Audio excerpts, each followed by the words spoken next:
mbwira ngo nkubaze icyo nshaka hari ukuntu icyo ushaka cyose abantu nyine icyizere bashyize mu bakozi b'Imana baje nyine babahungiyeho bumva ko ari abahuza babo n'Imana. Icyo cyo waba tubwiraho iki? Bagatenguha babonye bavuga ati oh kumbe nawe nanjye arabona atengushye. Nanjye birashoboka. Yego. Ikibazo kimwe cyabayeho nuko wabonye umukozi w'Imana ugira ngo ubonye Imana. Ubundi jya urebera abantu mu Mana ubindi byihore. Nurebera umuntu mu Imana uzagonga urukuta. Kuko ibyo tuvuga sijya abantu dukora. Rimwe na rimwe nanjye aho nagiye mpemukira bamburamo ibyo bintu, ariko rimwe na rimwe ugasanga unamuhemukiye ku mpamvu ze kuko hari ibyo yifuza ko bakamukore kandi bitemewe. Rero ukubakira icyizere ku bantu b'Imana ndabyemera, ariko nanakora ikosa wimufata nkaho isi yaguye cyangwa ikintu kidasanzwe. Ni umuntu nkawe. Yego. Sibyo? Yego. Ni umuntu nkawe. Ni umuntu nkanjye. Ushobora gukosa, ushobora guhura n'ikibazo, ushobora kwidefanda, tuzi kwihagararaho, kwiburanira. Rero kuba umukozi w'Imana byo bazagutenguha, n'abandi barabatengushye, n'abandi baratenguha, n'abagore batenguha abagabo, n'abagabo batenguha abagore. Rimwe na rimwe ibyo wifuza ku muntu sibyo unamukekaho. Barabona wangaje umukozi kariko ku ntasarize umukozi ugazagira isuku ugasaba niwe mwanda wa mbere. Rero bibaho ku mukozi w'Imana ushobora kumubikamo icyizere, ariko warangiza ugasanga ntago ari wo kwizerwa bitewe nawe n'impamvu runaka yimuteye. Rega ikintu cyose ugomba gushakisha impamvu yacyo. Yego. Ni gute nirihe banga umuntu yakoresha akirinda icyamubabaza giturutse ku bantu? Ni ukubanza kubabara mbere yo kubabazwa. Ukababara ibikubabaza bitaraza, ukitegura kubabara bitaranakubaho. Kuko turi mu isi y'ubugome yo guhemuka iki byose. Mbega nuvuga ngo ukora ikintu uvuga uti ubwo it's okay, the result cyangwa se umusaruro uzaza nuwo. Ko umva ikakubwira vanga ikirere kirahinduka. Akora ari umuntu uhinduka n'umuntu. Yego. Abantu turahinduka jeri. Suko umuntu aragenda kukibatse ariko niwe barantuburiye se niki, ariko by'ukuri nawe siwe. Hari imbaraga icyambere dufite Satani n'abadayimoni baturwanya. Kabiri none agakorera mu bantu, kandi kugira ngo tubeho nuko tugomba guhura n'abantu. Yego. Bazuro kugira ngo umwanzi akorere mu mihore umuntu agasanga arigunza afite ikibazo cyo mu buzima mibereho. Ariko ibi byose bijyana na zanzo ziwarose ukazipfusha ubusa. Yego. Ariko iyo wihagazeho ukenda ko umuntu akwinjirira mu buzima bwawe uko yiboneye muri gahunda zawe na gahunda n'ibyo uri bucemo ntacyo bakana umvurutse umutima. Yego. Wenda twasoreza ku kintu kimwe abantu benshi bakunda kwibaza. Kuki abantu benshi bitwa ko bizeye Imana, bamwe nako ni benshi kuko abantu bakunda kubivuga kandi kuko tugiye mu mibare niko tubibona, badakunda gukira ngo batunge bifatika? Ikibazo nuko impamvu badatunga ibifatika nuko no badakora ibifatika, cyangwa se agakora ariko akaba yaritandukanije n'imbaraga. Ngiye hubwo ibintu bitatu bikomeye. Icyambere kuba ukora ntugire ikintu ugeraho. Icyambere ushobora kuba bitewe mu kazi ukora kariko. Kabiri management y'ibintu byawe ukora. Gatatu karande n'inyatsi zikuzaho. Kane izindi force ziri surnaturel utazaho ziva. Kandi usenga no gusenga n'iki? Gusenga ni ibintu. Gusenga no gusengera ubugingo. Urimo urabyumva? Cyangwa ukeneye gutera imbere mu bwami bw'Imana, the prosperity in the kingdom of God, iterambere ryo mu buryo bw'ubumana ni condition. Ni icyacumi, ni amaturo, no gusengera ibyo ukora. Kandi Yesu yaravuze ati mwebwe mwasize ibyanyu mukankurikira ku isi nzaba kubira 100%, kandi n'ikirenze icyo bikiye ubugingo. Sara ubwo barakubiye. None nkubaze ikibazo kimwe ngo kunze kuvuga ijambo ryiza ngukomeye mu ijana gukuba 0 nanga ni 0. Ijana gukuba 1 nanga. Ubumwe bw'Abera Ministries, amavuta kandagira amateka, ubuzima bugahinduka. Mwiyerekwa ry'umushumba Reverend Ntambabazi Jean Baptiste ubwo yasengaga Imana yamuhishuriye abantu benshi batsikamiwe n'amateka mabi. Imana iramubwira ngo genda ubasukeho amavuta ubuzima buhinduke nabo bahindura ubw'abandi. Ubumwe bw'Abera Ministries ntabwo ari idini, nta nubwo ari n'itorero, ni umuryango wakira buri muntu wese akabohoka. Buri muntu wese mu itorero abohejejwe muri byo. Ubumwe bw'Abera Ministries, amavuta akangira amateka, ubuzima bugahinduka. Hallelujah, hallelujah, hallelujah, hallelujah. Ubumwe bw'Abera Ministries uyobowe na Reverend Ntababazi Jean Baptiste, aha amavuta akandagira amateka dushingiye ku mvugo y'ijambo ry'Imana rigaragara mu gitabo cyayo ibice 33 umurongo wa 14 kugera ku 16 hasobanura yuko Imana ivugira mu nzozi no mwiyerekwa rya nijoro abantu bashyizweyo. Bityo abaho umugambi wo gusobanura kugira ngo udatesha agaciro inzozi zawe. Inzozi zawe nizo wowe, ntaho uzatandukana n'imvugo y'Imana. Wizitesha agaciro, wizisuzugura, izigambiriye kukugirira nabi zishingiye kuri karande ufite n'Imana ibikubwira, bisenye biveho. Ibishingiye mu kuri nabyo bisenga ukiranuke. Ubumwe bw'Abera Ministries, buri muntu wese mu itorero rye abo wejejwe akore nk'imirimo, ariko duhurire mu gukiranuka no kubaka ahazaza hawe hashingiye ku nzozi zawe n'imitekerereze yawe n'ibikorwa byawe. Uruwa agaciro, uriwe, kandi uriwe n'Imana izubakiraho amateka adasanzwe. Ubumwe bw'Abera Ministries, umuntu arisanzura akamenya yuko Imana iri mu ruhande rwe. Shalom, shalom. Gusuje ukurikiye Ubumwe bw'Abera Ministries, amavuta akandagira amateka, ubuzima bugahinduka. Aho uri mu Rwanda, aho uri mu mahanga, aho uri wumva ukanavuga ururimi rw'Ikinyarwanda, turagusuje tunaguha ikaze mu biganiro byacu. We wakoze subscribe, nawe nimba ugeze hano nonaha ukoreho, umuryango waguke, ibintu bigenda neza. Amazina yanjye ni Jerry, turagarukanya n'ubundi na Mushumba Ntambabazi. Yesu ashimwe. Yesu ahimbazwe cyane, Imana iguhe umugisha. Yego. Udufitiye iki kuri uyu munsi? Cya mbere ni uko iminsi yo kongera gufasha abana yegereje. Ntekereza ko umunsi turi ku wa mbere, natekereza ko dushikaje iminsi 3 yonyine gusa.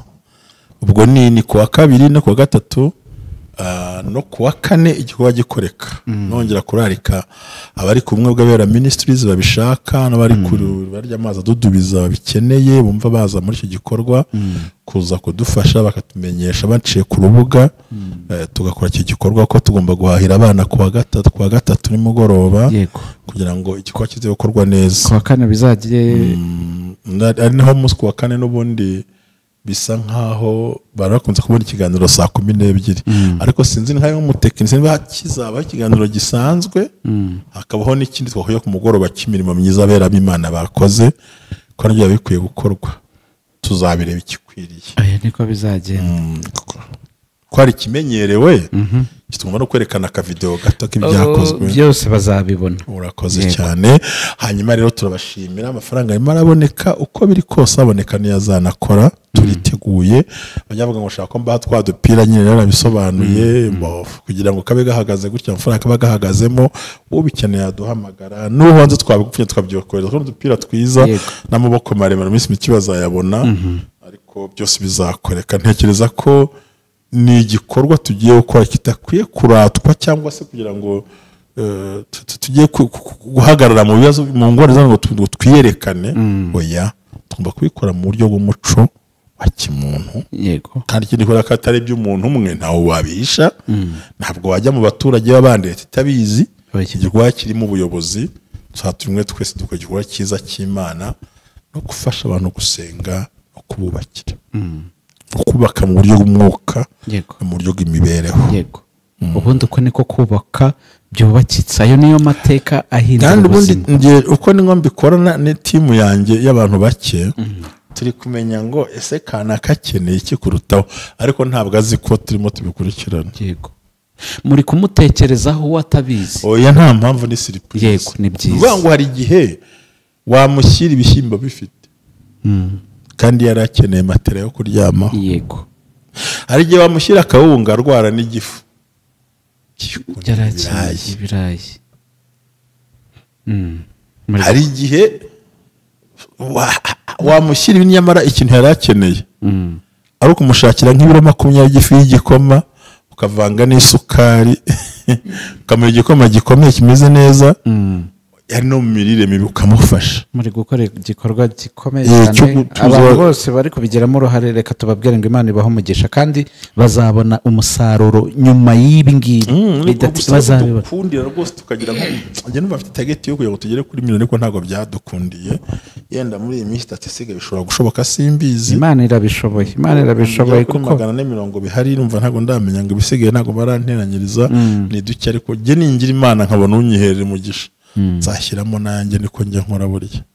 Yego ni byiza cyane. Rero uyu munsi ibintu nabateguriye njyegeri ndashaka nguhaye uburenganzira bazi ibibazo byose ushaka. Ibibazo byose nshaka. Icyo wumva ukeneye, icyo wumva wifuza muri wowe, icyo wumva umutima ushaka kubwira, icyo haba ku bantu, haba ku bintu, haba ku Mana, ariko byose bigendeye mu kubaka umuntu no kumuhagarika hakomeye. Inzu yose ikomeye hitinya umuyaga, hitinya imvura, hitinya isuri. Yego. Twavuze ibintu byinshi mushumba, twibanze twaganiriye ku bintu byinshi bitandukanye, tugenda tureba ibintu byinshi ariko twibanda ku inzozi twabonye ko hihishemo ubwiru bukomeye bw'Imana, ari nabyo tugenda duhishurirwa buri munsi. Ariko njyewe iyo bigeze ku bantu, imibanire y'abandi, aho niho ndyoherwa cyane kuko ni refera n'ibifatika ubuzima tubayeho, hamwe dusenga kuko twabonye ko ahantu hose birashoboka, hamwe dusengera, hamwe dukorera, bamwe tubana ndetse na bamwe tuvukana badukomokaho. Kugira ngo nkomeze meze gutya, ubundi umuntu ni iki mushumba? Umuntu harimo definition zirenga nk'eshatu. Yego. Ubundi umuntu ikiremwa cy'Imana. Yego. Cyangwa Imana yaremye. Kabiri, umuntu utabaye mwiza. Yego. Avangira abandi. Umuntu utabaye nagiye ntekereza umuntu uko dukoze. Nuvuga ngo umuntu ni ikiremwa cy'Imana nibyo nta bindi. Ariko imico ye. Yego, ubwo niho umuntu arihariye. Mu mico arihariye. Ko yihariye kuko urabona ikibazo kiri ibitekerezo byacu ntabwo biri inyuma nko wakanda kuri mashini igahita guha doni. Iguha detail. Ushobora gukanda mu nseko akarakara kandi umutima ari maseka. Ushobora gukanda ku nseko agaseka. Ushobora kumubushyira ikintu uti noneho namwemeje ahubwo ugasanga nibwo umugushije hasi. Turiba nta munoza ntitunyurwa. Muri make umuntu ni inyamaswa niko birivuga. Umuntu nyamaswa muntu ni ikiremwa Imana yaremye ariko kigoye gusobanukirwa, kigoye kumva, kigoye kuyobora, kigoye kubana nacyo. Mbega ni umuntu uruhanije mu mibereho kubera iki yamyuka y'ishyari urwangano gutera imbere. Ugasanga abantu tubayeho mu buryo bwifuza gushyirisha nk'abandi mu bibazo. Yego. Nuvuga ngo muri twe bamwe muri twe tukunze kubyinira ku murambo w'umuntu cyangwa kubyinira ku byago by'umuntu. Bamwirukanye mu kazi kabayeho, agiye guseba, azamera gute, ati bana be babyariye mu rugo, njye barashingiye. Ukabona ko ari ikiremwa ikindi gishaka guhora kishyira hejuru, kirwanira icyubahiro, gishaka kudomina abantu kandi shaka ko bakireba. Yego. Hari umuntu wambajije turi kuganira arambwira ati nukubera iki abantu benshi abenshi ntago ari bose bakunda kuba successful. Ara abatifuza ndabivuga gute? Reka mvuge muri aya magambo. Abantu benshi bagira umutima wo gufasha abandi, w'igishyika ku bandi, guca bugufi, kugira neza, ari bo bakunda gutenguha. Nyine urumva no kubugenza atabishaka. Ubundi uzariyo nk'umuntu wigize igisimba ntabavugana akagenda kabiha akaba umurakare ari sans pitié. Erega iyo utanze hari icyo ubukuye iwawe ariko ukabuze icyo wubatse mu bwami bw'Imana. Yego. Rero ntabwo babyitayeho. Cya kabiri n'abantu mu bantu uko tubaho umuntu yumva yakwitabwaho yego akwiye ntiyite ku bandi turikunda ari njye turikunda n'abawe bose. wari wajya gushaka serivisi ahantu bagasanga bamwe baragukorera umuntu agahita ashyiramo ikibazo kandi wowe utararangiza yego ntabyo wabonye oya narabibonye. ndaguha n'urugero, ugeze kuri gishe ugezeho ngo umukasha wenda muvugane ikibazo runaka akaturuka umuntu runaka ngo buretse gatoya agahita abyivangamo kandi arabizi ko nawe watonze umurongo kandi wataye akazi ikiremwa turikunda ngo buretse ngo ni gatoya cyane. So noneho byagera ku kintu hari ukuntu abantu bajya bareba abantu babigezeho bita ngo ni abakire nyine Imana ijye tubabarira. Abakire ni abana beza ariko abantu benshi bakunda kuvuga ngo iyi mvugo bakoresha ngo abakire si abantu. Umuntu aje na kontake agahita agucaho tayari. ariko hari nakunze batajyamira ngo cara hari yitegereze no kutanyura muco. Naho hari wabana nk'ikindi kintu n'umuntu nago tukwihangana kwacu biratugora. Wari wajya muri salo ko gira vuba umuntu kurangereza kandi wowe wicayeho ntago ugasanga akize kuri pressure ukora ngo soza vuba ngo muri kize ngo ukora ngo urekirwe kase karinjye arimo yogosha ko nafashe time yanjye nkaza kujya atihangana. Turikunda twumva byose byatuzaho ntabwo abantu dukunze bagenzi bacu n'uburya n'ubucakora ni ifoto z'umwe ko nabikoze ariko cya kintu cyo kumva ibintu byose byazi wawe ibyiza gusa ariho bigomba kubanza. Bona naho ya modoka bayigonza nta umukira kabonye imodoka ararira nigeze kugira umugabo amubwira ngo nawe yarizerwa biririmbana umushumba mugenzi wanjye ndamubwira nese ko nayizuka niyo yaretse nka yaririmba se ndirimbe se ko nahinze amateke oramara mu murima kwitangira gusa ubuhamya umuntu akumva ararakaye kuko ufite icyo adafite ariko nawe afite uzanarya ibyo utarya ariko nawe afite uko abayeho neze kubera ese muzumwa na George barati ngo uwo mwana amureze mukunze yari afite ubwange buvanze n'ubwana nkazibaza cyane uko azabitinze namure bankumva gahinda ese yo George yibuka ngakunda yatora iby'abandi ngo ukunze iby'abandi ugasanga umuntu akunze iby'abandi bivanga n'ibyo wanyu n'iki byose ugasanga ni ikibazo ukabona ko muri we yumva yakubwira ngo ryama hasi nkugende ku mugongo akumva nibyo bimunejeje. Abantu b'abarokore, abantu twihebeye Imana, abantu twahaye ibyacu Kristo, tumuha umutima, tumuha ubuzima ngo abugenge. Twaje tuzi ko kandi ni nako biri agomba kuba umugenga w'ubuzima bwacu. Twinjira mu nzu y'Imana tuzi ko ari ahantu tugiye kuruhukira ariko twaje ku bumwe bw'abera twasobanukiye ibintu byinshi. Yego ibyara byose si amata. Oya reka n'ibiti ntabwo ari zahabu ugomba kwirinda. None se urabona umumotari nuko udatwara moto waheka umuntu ukabona washaka kurunguruka imbere si utwaye afite amburiyaje afite accelerateri si uyiri waricaye baramutwaye kuko nagiye kurunguruka imbere uko niko n'abantu bamera mu Mana abashaka gusenga Imana kujya kurunguruka n'imbere ugasanga nicyo kwirwanirira ariko hanini bishingiye mu mwuka wa competition ariko nayo iri negatifu. Yego wemera ko mu Rwanda hari ibintu biri ku biciro bitahinduka. Yego ahubwo ni negotiation biri negotiable. Yego biganirwa igihumbi kigura ndi mafarako na negotiation hakaba naho udashobora kunegosia bitemewe nkuko naraye mbonye muri Simba numiwe abwira bati twongereho na ambaraje kandi muri cyane ntibyabagaho mu myaka nayihahiyemo ntabyo narenze utuyanda bitwa bakakwihorera ukatongeraho na ambari na ko gupfunyikira package ya envelope cyangwa package turayongeraho kandi ntihenda ni ijana arugura ziruta baje kubona ko free things bitavamo baje kubona ko ibintu by'ubuntu bitagendana kubera ko ni clientele nyine ubwinshi bw'abantu bw'abakiri bati se ngaye bazima hahiye abantu barenga 10,000 ku munsi fata zaje ngaho fata ijana ya envelope n'izivugura magana ngahe cyose ni urugero nguhaye no kuvuga ngo buri gihe kandi umuntu wese bayumva inyungu yakurura niyo mwuka wa capitalisme kumva ikintu yakizana hafi ariko hanze ho ndanabyumva. Yego ariko biragatsindwa kubarokora biragatsindwa iyo bigeze mu rugo. twagiye tubona abakozi b'Imana abantu bagiye babaha icyizere kubera iki ari bo bamwe muri abo ngabo. Iki kibazo ndakikubaza gutera wanyiteje umbwira ngo nkubaze icyo nshaka. Hari ukuntu icyo ushaka cyose abantu nyine icyizere bashyize mu bakozi b'Imana baje nyine babahungiyeho bumva ko ari abahuza babo n'Imana.